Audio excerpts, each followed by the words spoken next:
السلام علیکم ورحمۃ اللہ وبرکاتہ۔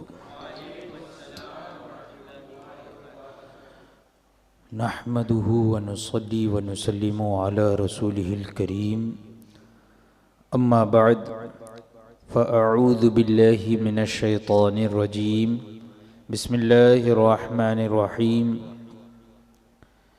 اذا جاءك المنافقون قالوا نشهد انك لرسول اللہ واللہ یعلم انک لرسولہ واللہ یشہد ان المنافقین لکاذبون۔ صدق اللہ مولانا العظیم وبلغنا رسولہ النبی الامین الکریم ونحن علی ذلک لمن الشاہدین والشاکرین والحمد للہ رب العالمین۔ انتہائی عقیدت و محبت کے ساتھ آقائے نامدار مدنی تاجدار روحی فدا جناب احمد مجتبی محمد مصطفیٰ صلی اللہ تعالی علیہ وسلم کی بارگاہ بے کس پناہ میں ہدیہ درود نچھاور کریں۔ اللہم صلی علی سیدنا و مولانا محمد معدن الجود والکرم وعلى آلہ واصحابہ وبارک وسلم صلاة وسلاما علیک یا سیدی یا رسول اللہ صلی اللہ تعالی علیہ وسلم۔ درس بہار شریعت میں اس سے قبل آپ حضرات نے گستاخان رسول اور اللہ تبارک و تعالی کی شان میں گستاخی کرنے والوں کی عبارت اور اس کا مواخذہ سماعت فرمایا۔ اس سے قبل میں نے بیان کیا تھا کہ جو لوگ عذر پیش کرتے ہیں وہ دو جماعت میں ہیں، دو گروہ ہیں۔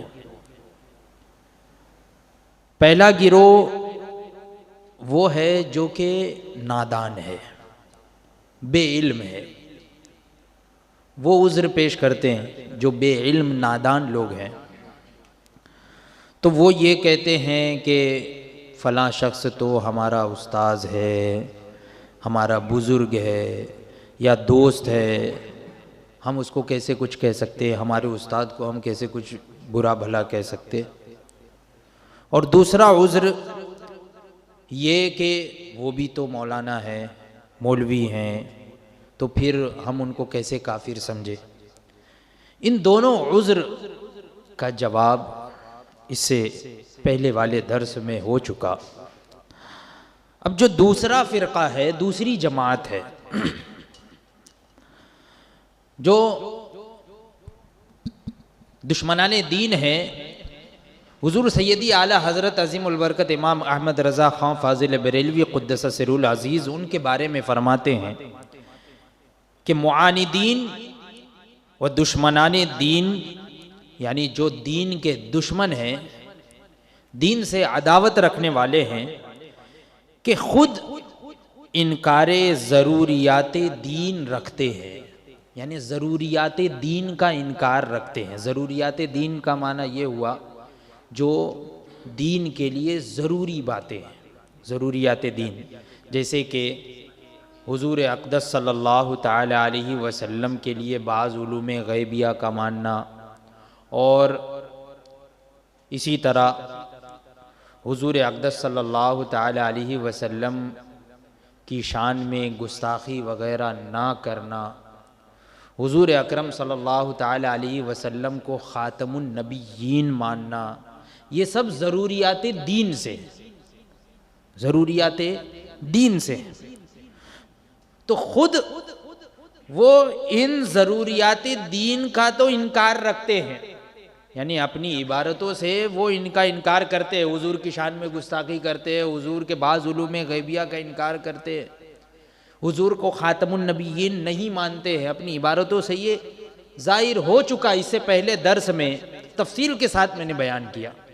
تو ضروریات دین کا خود تو انکار کرتے ہیں اور صریح کفر کر کے اپنے اوپر سے نام کفر مٹانے کو اسلام و قرآن و خدا و رسول و ایمان کے ساتھ تمسخر کرتے ہیں، یعنی خود ضروریات دین کا تو انکار کر بیٹھے ہیں، اور اس کے باوجود یعنی یہ صریح کفر ہے، صراحت کے ساتھ کفر کرنے کے بعد اب اپنے اوپر سے کفر کا لیبل ہٹانے کے لیے، اپنے اوپر سے کفر کا نام مٹانے کے لیے اب وہ اسلام کا سہارا لیتے ہیں، قرآن کا سہارا لیتے ہیں، خدا کا سہارا لیتے ہیں، رسول کا سہارا لیتے ہیں، ایمان کا سہارا لیتے ہیں۔ تو یہ کیا ہوا؟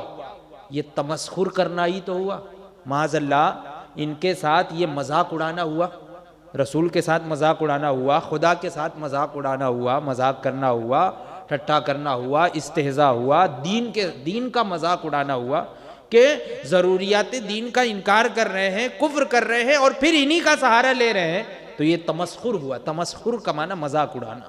تو اعلیٰ حضرت فرماتے ہیں کہ ان کے ساتھ تمسخر کرتے اور براہ اغوا و تلبیس، یعنی لوگوں کو بہلا پھسلا کے، بہکا کے، ابلیس کی روش اختیار کر کے، شیطانی چال چل کے، و شیوے ابلیس، ابلیس کی چال چلتے ہوئے وہ باتیں بتاتے ہیں کہ کسی طرح ضروریات دین ماننے کی قید اٹھ جائے۔ یعنی وہ ایسی باتیں بتانے لگتے ہیں، شیطان کی راہ چلتے ہوئے، بہکاتے ہوئے اور میٹھی میٹھی باتیں کرتے ہوئے، وہ ایسی بات کرتے ہیں کہ کسی طرح یہ جو ضروریات دین والی چیز ہے کہ اسلام کے لیے ضروریات دین ہونا بھی ضروری ہے، یعنی جو دین کی ضروریات ہے ان کا ماننا بھی ضروری ہے۔ تو یہ لوگ کیا چاہتے ہیں کہ جو ضروریات دین ہے وہ کسی طرح سے یہ قید ہٹ جائے، یہ قید ہٹ جائے، بس صرف جو کلمہ پڑھ لے وہ مسلمان۔ اب اس کے بعد چاہے وہ اللہ کی شان میں اللہ کو معاذ اللہ جھوٹا بنائے، حضور کی شان میں گستاخیاں کرے، گالیاں بکے، حضور کو خاتم النبیین نہ مانے، اس کا انکار کرے، حضور کے علم کا انکار کرے، حضور کا علم معاذ اللہ چوپایوں کی طرح مانے، کچھ بھی کرے، بس صرف وہ کلمہ پڑھ لے تو وہ مسلمان ہے۔ تو کسی طریقے سے وہ ضروریات دین جو ہے اس قید کو ہٹانے کی کوشش کرتے۔ تو اعلیٰ حضرت فرما رہے ہیں کہ کسی طرح ضروریات دین ماننے کی قید اٹھ جائے، وہ یہ چاہتے ہیں اسلام فقط طوطے کی طرح زبان سے کلمہ رٹ لینے کا نام رہ جائے۔ یعنی وہ کیا چاہتے ہیں کہ بس صرف کوئی لا الہ الا اللہ محمد رسول اللہ بس کہہ دے، بس یہی مسلمان ہونے کے لیے کافی ہو جائے، بس طوطے کی طرح رٹ لو اور ہو گئے مسلمان، اب چاہے جو بھی کرو۔ یہی چاہتے ہیں کہ قید اٹھ جائے بقیہ، بس کلمہ کا نام لیتا ہو، پھر چاہے خدا کو جھوٹا کذاب کہے، چاہے رسول کو سڑی سڑی گالیاں دے، اسلام کسی طرح نہ جائے۔ یہ چاہتے ہیں کہ کسی بھی طریقے سے اسلام نہ جائے، چاہے ہم اللہ کو جھوٹا کہیں، چاہے حضور کو جھوٹا کہیں، حضور کی شان میں گستاخیاں کریں اور حضور کو خاتم النبیین نہ مانے اور سڑی سڑی جو ہے وہ گالیاں بکیں، لیکن اسلام جو ہے وہ ہمارے اندر سے نہ جائے، وہ یہ چاہتے ہیں بس صرف کلمہ پڑھ لے ہم مسلمان۔ تو اعلیٰ حضرت فرماتے ہیں بل لعنہم اللہ بکفرہم فقلیلا لما یؤمنون، یہ مسلمانوں کے دشمن، اسلام کے عدو، عدو کا معنی بھی دشمن ہوتا ہے، اسلام کے عدو عوام کو چھلنے اور خدائے واحد قہار کا دین بدلنے کے لیے چند شیطانی مکر پیش کرتے ہیں۔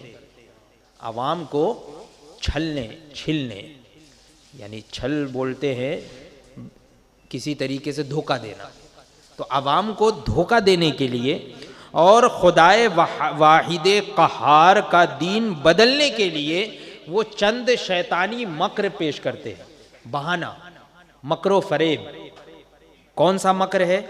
فرماتے ہیں مکر اول، پہلا مکر یہ کہ اسلام نام کلمہ گوئی کا ہے۔ وہ یہ کہتے ہیں کہ اسلام جو ہے وہ کلمہ پڑھنے کا نام، کسی نے کلمہ پڑھ لیا وہ مسلمان ہے۔ اور دلیل میں کیا پیش کرتے ہیں وہ؟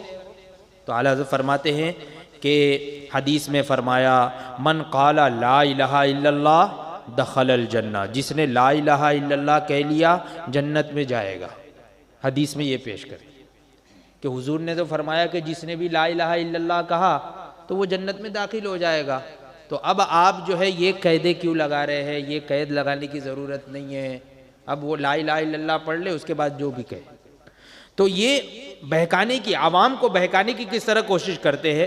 تو فرماتے ہیں اعلیٰ حضرت کہ اسلام، ان کا پہلا مکر یہ ہے کہ اسلام نام کلمہ گوئی کا ہے، جو حدیث میں فرمایا من قال لا الہ الا اللہ دخل الجنہ، جس نے لا الہ الا اللہ کہہ لیا جنت میں جائے گا۔ پھر کسی قول یا فعل کی وجہ سے کافر کیسے ہو سکتا ہے؟ نعوذ باللہ۔ یعنی اب پھر وہ کچھ بھی کہے، کچھ بھی بکے، کچھ بھی کرے، وہ کافر کیسے ہو سکتا ہے؟ لا الہ الا اللہ کہہ دیا تو جنت میں داخل ہو گیا، بس۔ یہ مکر ان کا فریب ہے، نعوذ باللہ من ذالک۔ فرماتے ہیں مسلمانوں ذرا ہوشیار، خبردار، اس مکر ملعون کا حاصل یہ ہے، یعنی یہ جو فریب کر رہے ہیں، یہ جو دھوکہ دے رہے ہیں، تو اس کا حاصل کیا ہوا؟ اس کا حاصل یہ ہے کہ زبان سے لا الہ الا اللہ کہہ لینا گویا خدا کا بیٹا بن جانا ہے، معاذ اللہ۔ گویا کہ ان کی زبان کے مطابق، یعنی ان دیوبندیوں کے نزدیک گویا کہ خدا کا بیٹا بن جانا ہے۔ کیا مطلب؟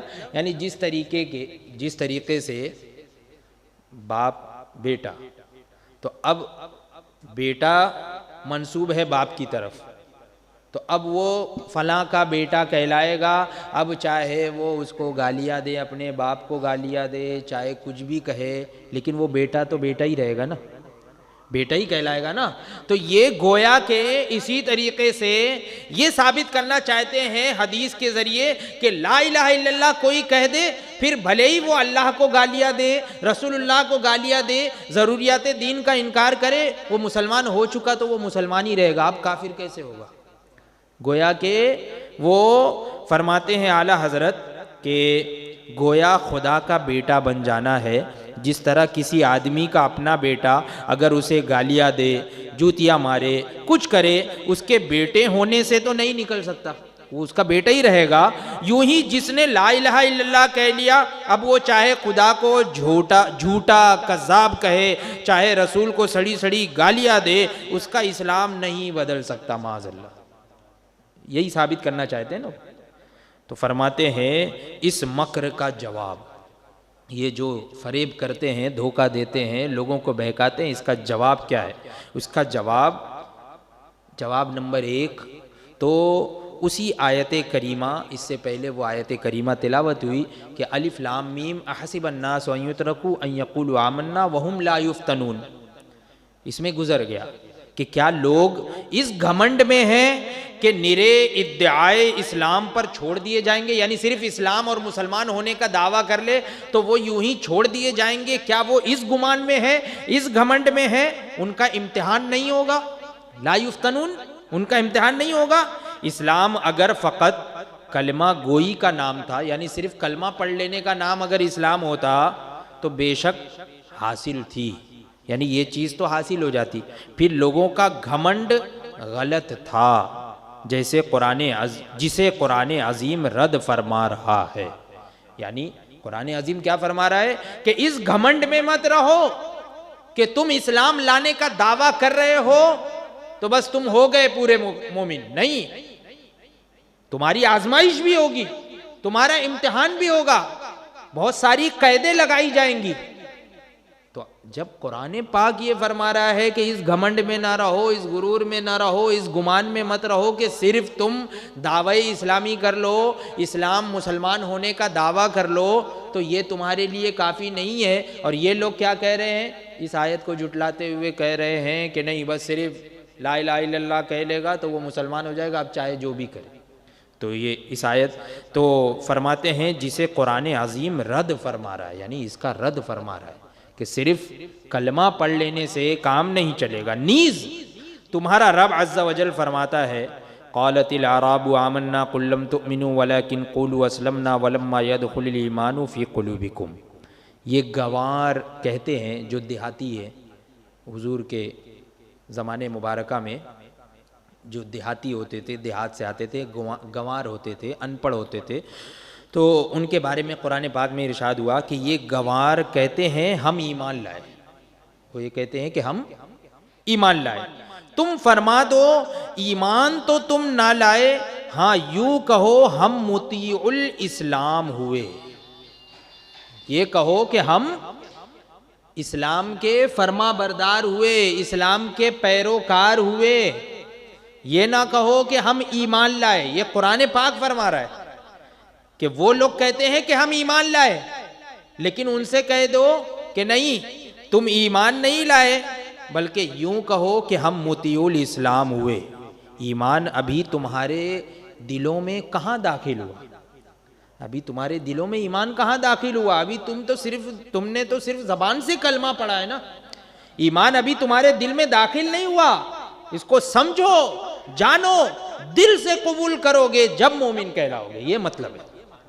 تو صرف لفظ طوطے کے طور پر، طوطے کی طرح جو ہے وہ رٹ لینا، لا الہ الا اللہ محمد رسول اللہ کہہ لینا، یہ کافی نہیں ہے. اس آیت سے بھی یہ ثابت ہوا. اب دیکھیے تیسری آیت. اور فرماتا ہے، یعنی اللہ تبارک و تعالیٰ فرماتا ہے، اذا جاءک المنافقون قالوا نشهد انک لرسول اللہ واللہ یعلم انک لرسولہ واللہ یشہد ان المنافقین لکاذبون. یہ سورہ منافقین کی پہلی آیت.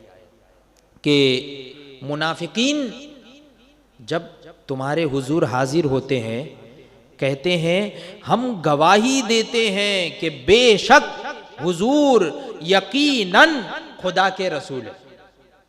منافقین دیکھو صرف کلمہ ہی نہیں پڑھ رہے ہیں، کلمہ پڑھنے کے بعد وہ اتنی قید کے ساتھ، یعنی اتنے زیادہ پختگی کے ساتھ، تاکید کے ساتھ کیا کہہ رہے ہیں. قرآن پاک خود فرما رہا ہے کہ وہ لوگ کہتے ہیں کہ ہم گواہی دیتے ہیں کہ بے شک، دیکھو تاکید آ گئی، بے شک حضور یقیناً خدا کے رسول ہے. منافقین ایسا کہتے ہیں. اور اللہ خوب جانتا ہے کہ بے شک تم ضرور اس کے رسول ہو. اللہ تبارک و تعالیٰ ضرور جانتا ہے، بے شک اے محبوب تم اس کے رسول ہو. اور اللہ گواہی دیتا ہے کہ بے شک یہ منافق ضرور جھوٹے ہیں، یہ ضرور جھوٹے ہیں. حالانکہ زبان سے کہہ رہے ہیں کہ آپ اللہ کے رسول ہیں، بے شک یقیناً ضرور آپ اللہ کے رسول ہیں. اور بے شک اللہ بھی جانتا ہے کہ آپ اللہ کے رسول ہو. لیکن یہ منافقین جو زبان سے کہہ رہے ہیں نا، یہ جھوٹے ہیں. یعنی ان کا قول جھوٹا نہیں ہے، جو کہہ رہے ہیں وہ تو سچ بات کہہ رہے ہیں، لیکن دل سے جھوٹے ہیں.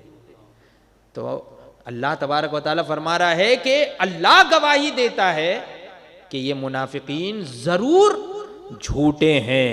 تو اعلیٰ حضرت فرماتے ہیں دیکھو کیسی لمبی چوڑی کلمہ گوئی، کتنی لمبی چوڑی بات انہوں نے کہی، کتنا لمبا چوڑا کلمہ انہوں نے کہا، کیسی کیسی تاکیدوں سے موقد، یعنی کتنی تاکید کے ساتھ ان لوگوں نے کہا کہ بے شک یقیناً ضرور آپ اللہ کے رسول ہیں. اتنی ساری تاکید، اور کیسی کیسی قسموں سے مؤید، قسم بھی کھا رہے ہیں، قسم کھاتے ہوئے اور اس کی تائید لیتے ہوئے کہ ہرگز موجب اسلام نہ ہوئی. یعنی اتنی تاکید کے ساتھ، قسم کے ساتھ ان لوگوں نے یہ جملہ کہا، یہ کلمہ کہا، جب بھی ان کے کہنے سے ان کا اسلام ثابت نہیں ہوا، موجب اسلام نہیں ہوئی. موجب کا مطلب ثابت کرنے والا. ان کی وجہ سے، اس کلمے کی وجہ سے اسلام ثابت نہیں ہوا. اور اللہ واحد قہار نے ان کے جھوٹے کذاب ہونے کی گواہی دی قرآن پاک نے. تو من قال لا الہ الا اللہ دخل الجنہ، جو حدیث وہ لوگ پیش کرتے ہیں کہ جس نے لا الہ الا اللہ کہا جنت میں داخل ہو گیا، وہ جنتی ہو گیا. تو من قال لا الہ الا اللہ دخل الجنہ کا یہ مطلب گڑھنا، یعنی یہ مطلب اب گڑھنا کہ جو بھی بس زبان سے لا الہ الا اللہ کہہ دیا، اب اس کے بعد چاہے جو کرے وہ مسلمان ہی رہے گا، جنتی ہی رہے گا، ایسا مطلب نکالنا اور گڑھنا صراحتاً قرآن عظیم کا رد کرنا ہے. کیونکہ قرآن عظیم نے تو رد فرمایا نا ایسے لوگوں کا کہ جو زبان سے تو کہہ رہے ہیں، زبان سے کلمہ پڑھ رہے ہیں، لیکن اللہ تبارک و تعالی فرما رہا ہے کہ ابھی وہ ایمان والے نہیں ہیں.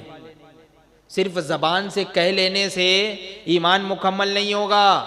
جب تک کہ آزمائش نہ ہو، امتحان نہ ہو، ان کو دیکھا نہ جائے، پرکھا نہ جائے، سمجھ میں نہ آ جائے کہ ہاں واقعی یہ ایمان لایا، تب تک کہ وہ ایمان والا نہیں کہا جائے گا۔ تو اتنی ساری قیدیں ہیں، تو اب کوئی اس حدیث کو یہ معنی لے صراحت مطلقاً کہہ دے کہ بس ایک مرتبہ کلمہ پڑھ لو، جیسا کہ ایک میرے ساتھی ایک دوست وہ مصر گئے ایجپٹ جامعہ ازہر میں پڑھنے کے لیے، تو وہ آئے تو انہوں نے ایک واقعہ بتایا کہ وہاں پہ ایک عربی شخص، عرب کا رہنے والا ایک بدو تھا، تو اس نے کسی ہندوستانی فلم اسٹار کے بارے میں کہا جو کہ کافر ہے، فلم اسٹار امیتابھ بچن، اس کے بارے میں کہا کہ وہ مسلمان ہے، وہ مسلمان ہے، اس نے کلمہ پڑھا ہے، فلاں فلم میں اس نے کلمہ پڑھا ہے، وہ تو مسلمان ہے، کافر نہیں ہے، وہ مسلمان ہے، اس نے کلمہ پڑھا ہے۔ تو یہی دیکھیے یہ ایسا مکر ہے، یعنی ایک مرتبہ کسی نے زبان سے لا الہ الا اللہ کہہ دیا، اب چاہے وہ 1000 شرک کرتے رہے، کفر کرتے رہے، وہ مسلمان ہی رہے گا، یہ مکر ہے۔ تو قرآن عظیم ان کا رد فرماتا ہے اس طریقے سے کہ صرف زبان سے کہہ لینا یہ اسلام کے لیے کافی نہیں ہے، مسلمان ہونے کے لیے کافی نہیں ہے۔ اگر وہ ضروریات دین کا انکار کرتا ہے تو وہ اسلام لانے کے بعد بھی کافر ہو سکتا ہے۔ قرآن عظیم میں اس کی بھی دلیل ہے۔ تو دیکھو اعلیٰ حضرت کیا فرماتے ہیں کہ ہاں جو کلمہ پڑھتا اپنے آپ کو مسلمان کہتا ہو، یعنی کلمہ بھی پڑھتا ہو اور پھر اپنے آپ کو مسلمان کہتا ہو، ہم اسے مسلمان جانیں گے جب تک اس سے کوئی کلمہ، کوئی حرکت، کوئی فعل منافی اسلام نہ صادر ہو، یعنی اسلام کے منافی، اسلام کے اپوزٹ، اسلام کے خلاف، اسلام کے مخالف اگر کوئی فعل، کوئی قول، کوئی اس کی حرکت، کوئی بات جب تک کہ اسلام کے خلاف ظاہر نہ ہو، اگر وہ کلمہ پڑھتا ہے اور وہ کہتا ہے کہ میں مسلمان ہوں، تو ہم اسے مسلمان جانیں گے۔ کب تک؟ جب تک کہ وہ اسلام کے خلاف کوئی اس کا فعل، قول، کوئی چیز ظاہر نہ ہو، کوئی بات ظاہر نہ ہو۔ بعد صدور منافی، اور جب اسلام کے خلاف کوئی چیز، کوئی بات، کوئی فعل، کوئی حرکت، کوئی کام اگر اس سے صادر ہو جائے تو فرماتے ہیں ہرگز کلمہ گوئی کام نہ دے گی۔ اب اس کا وہ کلمہ پڑھنا کام نہیں دے گا، وہ کلمہ پڑھنا کام نہیں دے گا، یعنی مطلب یہ ہوا کہ وہ لاکھ کلمہ پڑھتے رہے، لیکن اگر ضروریات دین کا انکار کیا ہے تو جب تک کہ وہ خاص اس سے توبہ نہ کرے وہ کافر ہی سمجھا جائے گا۔ مثال کے طور پہ حضور کی شان میں کسی نے گستاخی کی معاذ اللہ، اور اس کے بعد پھر لا الہ الا اللہ محمد رسول اللہ پڑھ رہا ہے، کلمہ پڑھ رہا ہے، استغفار کر رہا ہے، ایسے ہی نمازیں پڑھ رہا ہے، اپنے آپ کو مسلمان کہہ رہا ہے، لیکن اس خاص گستاخی سے اس نے توبہ نہیں کی تو وہ کافر ہی سمجھا جائے گا۔ سمجھ میں آئی بات؟ یعنی بعد میں بھی اگرچہ وہ کلمہ پڑھ رہا ہے لیکن اس خاص چیز سے جس کی وجہ سے وہ اسلام سے خارج ہوا اس سے توبہ نہیں کی تو وہ مسلمان نہیں سمجھا جائے گا، کافر ہی سمجھا جائے گا۔ تو اعلیٰ حضرت اسی طرف اشارہ فرما رہے ہیں کہ فرماتے ہیں کہ تمہارا رب عز و جل فرماتا ہے یحلفون باللہ ما قالوا وَلَقَدْ قَالُوا كَلِمَةَ الْكُفْرِ وَكَفَرُوا بَعْدَ إِسْلَامِهِمْ۔ یحلفون باللہ، یہ لوگ خدا کی قسم کھاتے ہیں، خدا کی قسم کھاتے ہیں کیا؟ کہ انہوں نے نبی کی شان میں گستاخی نہیں کی، یعنی یہ جو منافقین ہیں یہ خدا کی قسم کھاتے ہیں۔ حضور اکرم صلی اللہ تعالی علیہ وسلم کی نے جو ہے وہ پہلے ہی سے یہ ظاہر فرما دیا، اپنے بعض صحابہ سے یہ فرما دیا کہ ایک شخص ابھی یہاں آئے گا، اس طرف اس کا گزر ہوگا تو اس سے تم لوگ سلام مت کرنا، اس سے بات مت کرنا۔ پھر ایک شخص آیا تو حضور اقدس صلی اللہ تعالی علیہ وسلم نے اس سے کہا کہ تم نے جو ہے میرا مذاق اڑایا، تو اس نے فوراً انکار کر دیا۔ تو اسی سے متعلق یہ آیت کریمہ نازل ہوئی اللہ تبارک و تعالیٰ فرماتا ہے کہ یحلفون باللہ ما قالوا، خدا کی قسم کھاتے ہیں کہ انہوں نے نبی کی شان میں گستاخی نہیں کی، کچھ بھی نہیں کہا ایسا۔ وَلَقَدْ قَالُوا كَلِمَةَ الْكُفْرِ، اور البتہ بے شک وہ یہ کفر کا بول بولے، وہ کفر کا کلمہ بولے اور مسلمان ہو کر کافر ہو گئے۔ درود پاک پڑھ لیجیے، اللہم صلی علی سیدنا مولانا محمد معدن الجود والکرم وعلی آلہ واصحابہ بارک وسلم، صلاۃ و سلام علیکہ یا سیدی یا رسول اللہ صلی اللہ تعالی علیہ وسلم۔ تو انشاءاللہ تبارک و تعالی اب یہ آیت اور اس آیت کی میں نے ایسے مختصراً تفسیر تو بتا دی، لیکن اعلیٰ حضرت نے اس کی تفسیر جو بیان فرمائی ہے تو انشاءاللہ تبارک و تعالی آئندہ ہفتے درس تمہید ایمان میں آگے ذکر کیا جائے گا۔ اللہ تبارک و تعالی ہم تمام لوگوں کے عقیدے اور ایمان کی حفاظت فرمائے، ہر طرح کی گستاخیوں سے ہمیں محفوظ فرمائے اور ہر طرح کے گستاخوں سے بھی ہمیں محفوظ فرمائے۔ وآخر دعوانا الحمدللہ رب العالمین۔ السلام علیکم۔